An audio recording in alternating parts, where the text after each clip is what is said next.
오늘은 어버이 주일입니다. 우리가 어버이 주일을 지키는 데는 이유가 있습니다. 세상 사람들이 바라보는 부모님의 의미와 성도들이 바라보는 부모님의 의미가 다르기 때문에 그렇습니다. 우리는 하나님 나라 백성이죠. 세상 사람들과 소속이 다르다 이 말이에요. 그런 까닭에 세상 사람들이 가진 가치관이나 삶의 규범과는 다른 가치관, 다른 삶의 규범을 가지고 살아가는 것입니다. 당연히 부모님께 대한 효도 역시도 그 의미가 다른 거예요. 세상 사람들이 바라보는 부모님의 의미, 부모님께 대한 효도의 의미와 하나님을 믿는 하나님의 백성으로서 우리가 가지게 되는 부모님의 의미, 또 효도의 의미가 다른 것입니다. 어떤 것이 부모의 의미고 어떤 것이 바른 하나님 백성으로서의 부모님께 대한 효도인 것인가 하는 것을 이 시간에 말씀드리고자 합니다. 이 사실을 한눈에 파악할 수 있도록 해주는 것이요 십계명입니다. 십계명은 시내산에서 하나님께서 이스라엘 백성과 언약을 맺으시면서 율법을 주셨는데 그 율법을 10가지 강령으로 요약해서 주신 것이 바로 십계명입니다. 잘 아시는 대로 이 십계명은요 크게 대신계명과 대인계명으로 구성이 되어져 있습니다. 1계명부터 4계명까지 하나님의 이스라엘 백성이 하나님께 대해서 지켜야 되는 계명이 바로 대신계명이다, 이렇게 이름을 하는 것입니다. 또 5계명부터 10계명까지는 이 이스라엘 사람들이 사람들과의 관계 속에서 지켜야 되는 계명이라고 말을 합니다. 그래서 이것을 대인계명이다, 이렇게 명명을 하는 거예요. 예수님께서는 이 대신계명과 대인계명을 각각 하나님을 사랑하라, 내 이웃을 사랑하라 하는 말씀으로 요약을 해주셨고요, 한마디로 뭐라고 또 정리를 해주셨느냐면 하나님의 나라와 그의 의를 구하는 것이다 라고 말씀을 해주셨습니다. 그런데 이 10개의 계명들 가운데 특별한 위치에 있는 것이 있단 말이에요. 뭐냐면 바로 5계명입니다. 내 부모를 공경하라 하는 것이죠. 이 5계명을 보게 되면요 가장 먼저 눈에 띄는 특징이 있어요. 어떤 것이냐면 다른 계명과는 다르게 약속이 첨부되어 있다는 것입니다. 이 내 부모를 공경하라 하는 말씀 뒤에 어떤 말씀이 붙어 있느냐면 이렇게 말씀합니다. 그리하면 내 하나님 여호와가 내게 준 땅에서 내 생명이 길리라. 부모님을 공경하는 것과 하나님께서 주신 땅에서 장수하는 것 사이에 상관관계가 있다는 말씀이죠. 계명에 나오는 여호와께서 주신 땅이라고 하는 것은 가나안 땅을 일컫습니다. 그리고 거기서 내 생명이 길리라 하는 것은 이스라엘 백성이 계속해서 그 땅에서 살게 된다 하는 것을 말씀을 해주는 것입니다. 그러니까 개인 각각의 한 사람 한 사람의 장수를 가리키는 것이 아니라 집단적인 장수, 이 가나안 땅에서 이스라엘 백성이 한없이 오래 사는 것, 이것을 지금 말씀을 해주고 있는 것입니다. 세상 사람들의 부모 공경의 이유와 성도들이 부모님을 공경하는 이유가 차이가 나는 점을 여기서부터 발견할 수가 있는 것입니다. 일반적으로 세상 사람들이 부모님을 공경하는 이유로요 천륜지정을 드는 것입니다. 부모님을 공경하는 것, 이거는 하늘에서 내려준 윤리요 정리다, 이렇게 이제 말을 하는 것입니다. 이 천륜지정의 3가지 내용을 말씀을 드리면 이런 거예요. 왜 우리가 부모님을 공경해야 되는 거죠? 첫째는 나를 낳아주셨기 때문에 그런 것입니다. 나의 생명이 있게 하신 분, 그분이 부모님이니 마땅히 부모님을 공경하는 것이 맞는 거예요. 두 번째는 나를 길러주셨기 때문에 그렇습니다. 여러분, 우리가 이 젖먹이 어린 아기에서 오늘 이 어른이 되기까지 성장한 것, 우리 스스로의 힘과 능력으로 이렇게 성장했나요? 아니란 말이에요. 부모님의 희생과 부모님의 그 사랑의 수고를 힘입어서 우리가 이 자리까지 오게 된 것입니다. 그러니 그 사랑에 보답하는 일이 마땅한 것 아닙니까? 그 사랑에 보답하는 게 뭐예요? 부모님을 공경하고 부모님을 아름답게 섬기는 거란 말이에요. 세 번째는 인생의 선배로서 많은 경험을 가지시며 그 경험으로 나를 도와주시기 때문에 부모님을 공경하라, 이렇게 말을 하는 것입니다. 이 세 번째 부분은요, 오늘날 우리 시대에서는 많은 부분에 있어서 퇴색이 됐어요. 과거에 농경시대는 어땠습니까? 변화가 별로 없었던 그 시대, 이 농경시대라고 하는 것은 경험이 대단히 중요했습니다. 그러다 보니 농사를 짓는 그 기술, 농사에 관련한 지식, 이것을 부모님이 자녀들에게 전수해 줬어요. 그러나 오늘 우리가 사는 이 시대는 농경시대가 아니잖아요. 어떤 시대입니까? 지식 정보화의 시대예요. 그래서 이 시대에는 여러분 엄청나게 빠르게 세상이 바뀝니다. 오늘날 부모님들은 컴퓨터를 몰라요. 어떻게 자판을 두드려야 될지, 또 어떻게 이 기계를 활용해야 될지 잘 모릅니다. 반면에 요즘 아이들은 어떻습니까? 날 때부터 자판을 두드리고 나와요. 그렇지 않습니까? 여러분 아주 어릴 때 여러분 그 기계에 노출이 된다거나 어떤 그 환경에 노출이 되면 그 부분에 대한 뇌에 공간이 생기는 것입니다. 그래서 이 아이들은 어려서부터 컴퓨터를 보고 어려서부터 이 핸드폰을 보고 어려서부터 영상 기기들을 접하게 되니까 이 머릿속에 아예 컴퓨터를 건드리고 영상 기기를 작동하는 그런 감각 자체가 자리 잡게 되는 것입니다. 자, 그러니 부모님이 컴퓨터를 조작하지 못하니 아이들은 컴퓨터를 조작하면 어떨 것 같아요? 부모님을 무시하잖아요. 이것도 못해 이러는 거잖아요. 그러나 여러분 부모님의 인생 경험을 무시해서는 안 됩니다. 다루는 도구가 달라지고 운영하는 방법이 달라졌다고는 하지만 인간 자체가 바뀌었습니까? 인간 자체는 바뀌지 않았어요. 인생을 살아가는 인생의 그 순리 자체가 바뀌었나요? 아니란 말이에요. 그러기에 여러분 이 부모님들의 귀한 인생의 경험과 조언이 우리에게는 필요한 것입니다. 자, 이런 이상의 세 가지 내용이 자녀가 부모를 공경해야 되는 이유로 세상에서 꼽는 것들입니다. 자, 그러나 이 세 가지 이유들은 효도가 인간의 경험이나 이성에 근거한 그런 도덕률이라는 것을 말해줄 뿐이지 그 이상의 이유를 말해주지는 못합니다. 무슨 이야기냐면 인간이기에 가지게 되는 경험 이전의 부모 공경의 근원이 무엇인가 하는 것을 바르게 알려주지 못한다는 것입니다. 부모가 나를 낳아주셨고 키워주셨고 도와주셨다는 행위 때문에 아니라 부모라는 그 존재 자체가 가지고 있는 의미가 있는 거예요. 그 의미 때문에 우리는 부모를 공경해야 된다는 거죠. 자, 성경이 뭐라고 말씀합니까? 내 부모를 공경하라 라고 말씀했어요. 자, 여기 공경하다라고 하는 이 말씀의 의미는요, 공경이라고 하는 것은 그 분 자체를 소중하게 여겨라 라는 말씀이에요. 그러니까 부모가 나에게 무엇을 해주었기 때문이 아니라 그분 자체가, 이 부모 자체가 가지는 소중함이 있다는 거죠. 귀한 가치가 있다는 것입니다.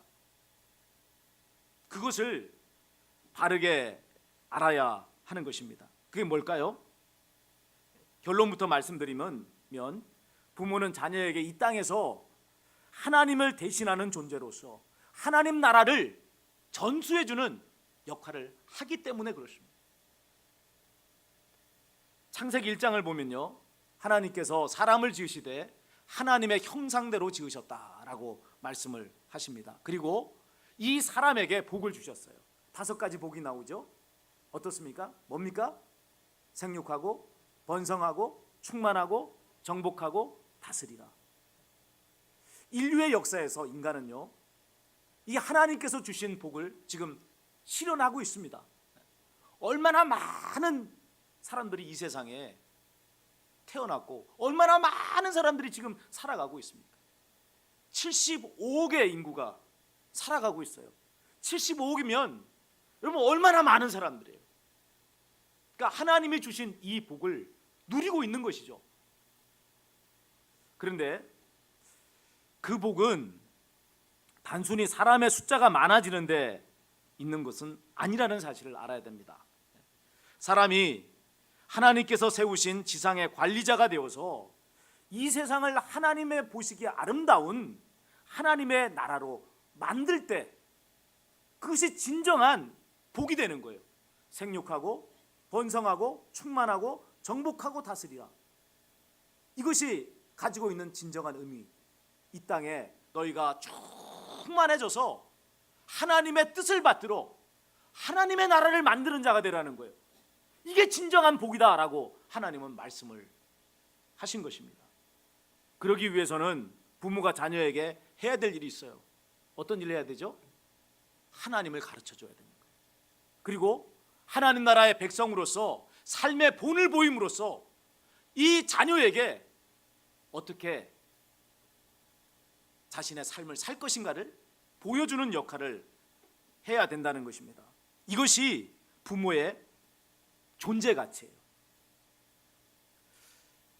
제5계명의 신약 버전이 오늘 본문의 말씀입니다. 본문은 출애굽기의 제5계명을 바울 사도가 그 당시의 상황에 적용해서 쓴 말씀이에요. 우리 1절부터 3절까지를 한번 읽어보도록 하겠습니다. 읽습니다. 자녀들아, 주 안에서 너희 부모에게 순종하라. 이것이 옳으니라. 내 아버지와 어머니를 공경하라. 이것은 약속이 있는 첫 계명이니 이로써 내가 잘되고 땅에서 장수하리라. 아멘.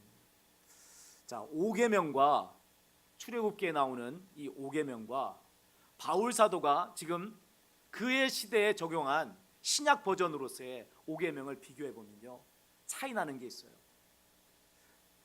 출애굽기 5계명에는 안 들어 있는 구절이 이 신약 버전의 5계명에는 들어 있단 말이에요. 무엇이 들어 있을까요? 주 안에서. 주 안에서. 왜 여러분 이 출애굽기에는 주 안에서라고 하는 단어가 없이 내 부모를 공경하라 라는 말씀만 있는데, 지금 에베소서 1장부터 3절의 이 말씀에는 주 안에서 내 부모에게 공경하라 라는 말씀이 되어 있을까요? 이유는 간단하죠. 출애굽기 그 시대, 하나님께서 십계명을 주셨던 그 시대 이스라엘 백성 안에는 불신 사람이 없었단 말이에요. 모두가 다 하나님을 믿고 하나님을 섬겼던 하나님의 백성이었단 말이에요. 그러나 세월이 흘러서 이제 이 바울이 살던 이 시대에는 여러분 어떤 일이 벌어집니까? 복음이 전파되면서 하나님을 믿는 자녀에게 하나님을 믿지 않는 부모님이 계시는 현상이 벌어지게 된 것입니다. 이런 상황 속에 이 자녀가 어떻게 부모를 공경할 것인가 하는 것에 가이드가 되는 것이 바로 주 안에서라고 하는 이 말씀이 되는 것입니다. 여러분, 자녀는 부모님을 공경하고 그분의 말씀에 따르는 것이 마땅합니다. 자, 그러나 부모님의 말씀이 어떤 것이든 무조건 다 순종해야 되느냐? 그것은 아니라는 거죠. 무슨 이야기죠? 주 안에서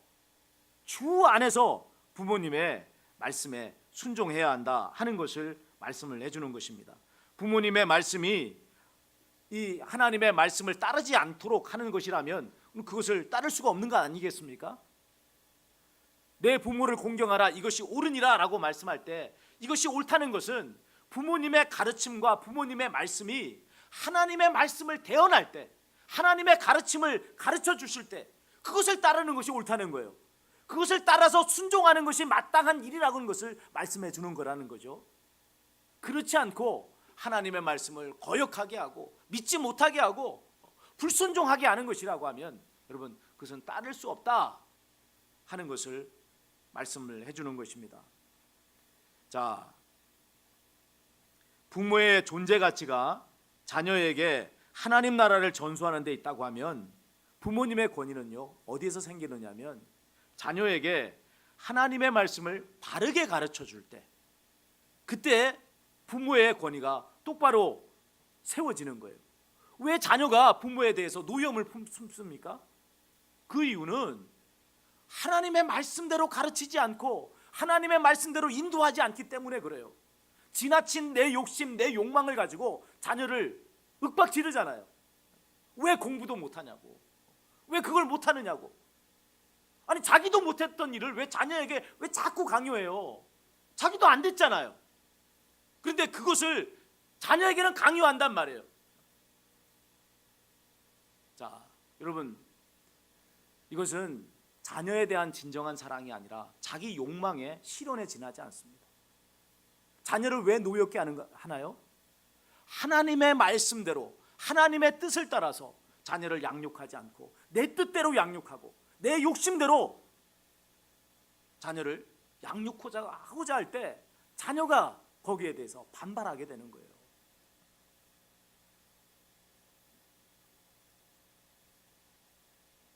육신의 힘과 능력으로 자녀를 좌지우지하려고 하는 것은 여러분 바른 권위의 사용이 아닙니다. 이런 것을 뭐라고 말하냐면 권위주의다라고 말해요.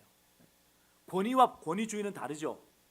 권위주의라고 하는 것은 이 합당한 그런 자격이나 요건 이런 건 상관없이 그냥 권위만 휘두르는 거예요. 내가 이러니 해. 이게 권위주의 아닙니까? 바른 권위라고 하는 것은 하나님 앞에서 자신의 위치와 역할이 무엇인지를 바르게 알고 행할 때 인정을 받게 되는 것입니다. 자, 반면에 부모가 바르게 권위를 행사하는데도 자녀가 부모님의 말씀을 공경하지 않으면 어떤 일이 벌어질까요?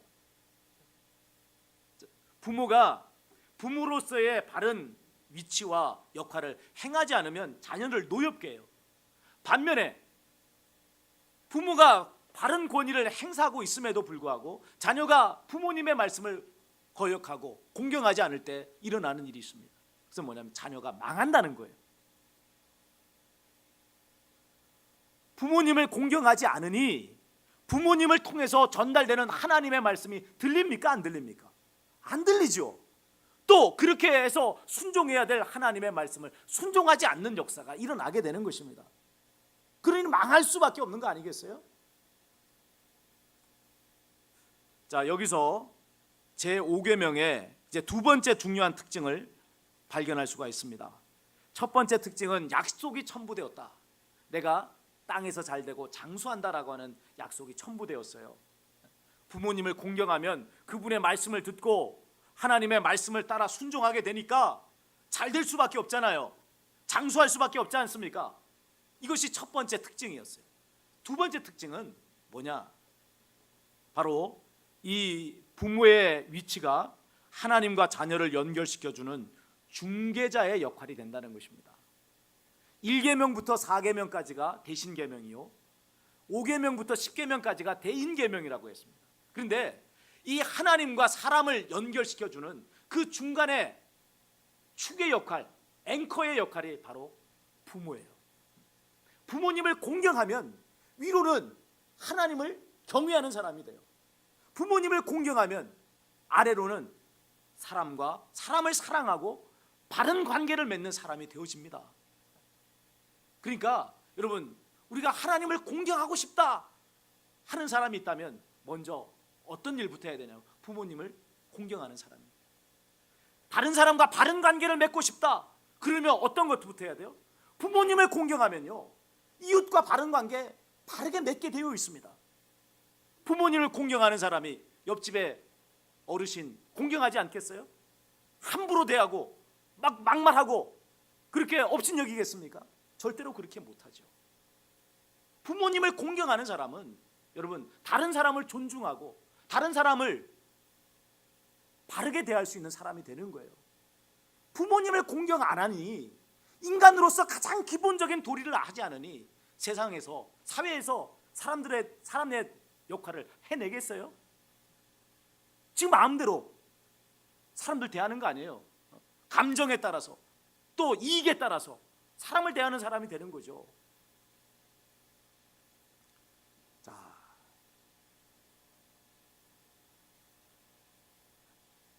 자녀는 눈에 보이지 않는 하나님을, 부모님을 통해서 만나게 됩니다.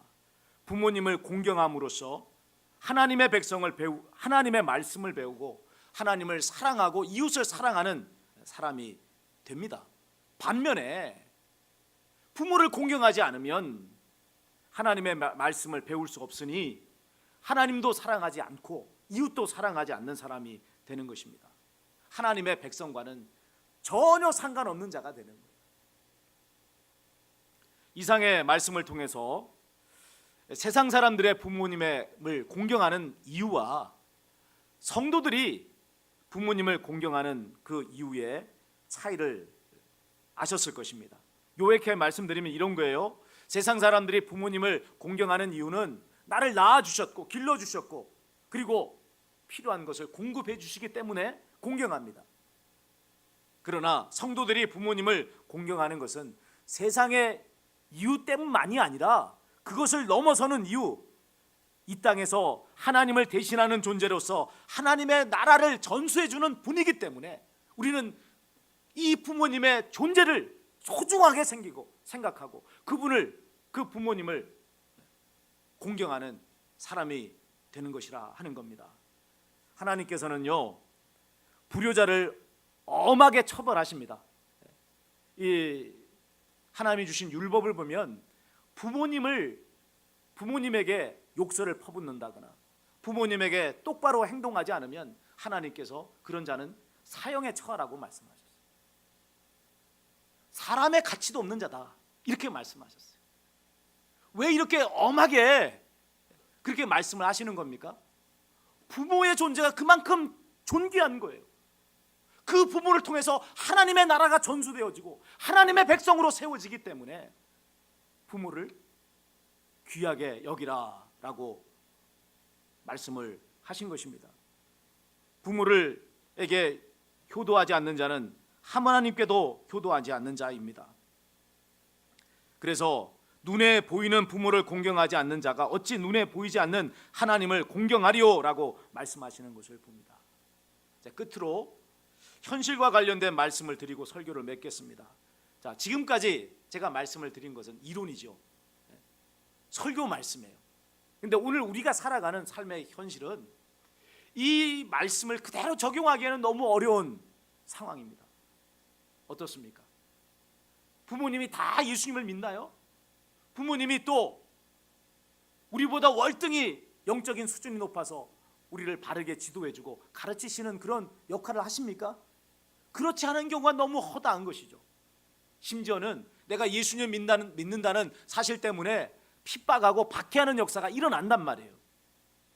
자, 이런 부모님에 대해서도 우리는 공경을 해야 되는 것인가 하는 것입니다. 불신 부모에게 믿음의 자녀가 해야 될 공경은요, 부모님이 예수님을 믿도록 하는 것입니다. 우리는 이 땅에 하나님의 나라를 실현하는 사명을 띠고 있습니다.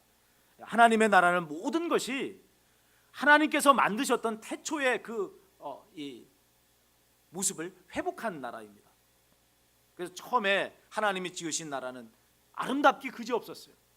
부모와 자녀가 서로가 사랑하고 서로가 존경하는, 그래서 부모는 자녀에게 하나님의 말씀을 가르침으로써 하나님 나라를 전수해주고, 자녀는 그 하나님, 이 부모님을 공경함으로 하나님의 나라를 전수받는 그런 모습이 하나님이 태초에 지으신 하나님 나라의 모습이었단 말이에요. 자, 이런 하나님 나라의 질서가 회복되기 위해 믿음의 자녀는 불신의 부모의 구원을 위해서 최선을 다해야 되는 것입니다. 이것이 사명이에요. 영적으로 따지면 이제 자녀가 부모의 이 영적인 부모가 되어서 그 불신의 부모님이 예수님을 믿을 수 있도록 섬기는 자가 되어야 된다는 거죠. 또 우리가 똑같이 예수님을 믿지만 내가 영적으로 부모님보다 더 뛰어난 위치에 있다면, 부모님이 더 잘 예수님을 믿어서 하나님 나라의 더 큰 상과 더 큰 복락을 누릴 수 있도록 그 부모님을 바르게 섬기는 것이 오늘 우리가 해야 될 가장 중요한 부모님에 대한 공경이요 효도의 모습이라는 사실을 알아야 되는 것입니다. 부모님을 공경하는 것은 사람으로서의 마땅한 도리요 믿는 자로서의 신앙 고백입니다. 그럼에도 불구하고 이런 핑계 저런 핑계를 대어가면서 부모님을 섬기지 않는다면 그것은 스스로를 속이는 자요 불신앙의 죄를 짓는 것입니다. 주 안에서 나를 낳아주시고 길러주시고 도와주시는 부모님의 축복을 받지 못하는 자가 어찌 하나님의 축복을 받겠어요? 부모님이 내가 내 속으로 낳았지만 저건 인간도 아니야 하는 자가 어떻게 하나님 앞에 인정받고 상받는 인생이 되겠습니까? 어버이 주일입니다. 우리 자신을 다시 한번 돌아보시고 부모님을 공경하는 참 하나님의 자녀들이 되시기 바랍니다. 그럼으로써 하나님을 진정으로 공경하는 사람, 하나님의 뜻을 이 땅에 실현하는 거룩한 주의 백성으로서의 삶을 사시기를 주님의 이름으로 축원을 드립니다.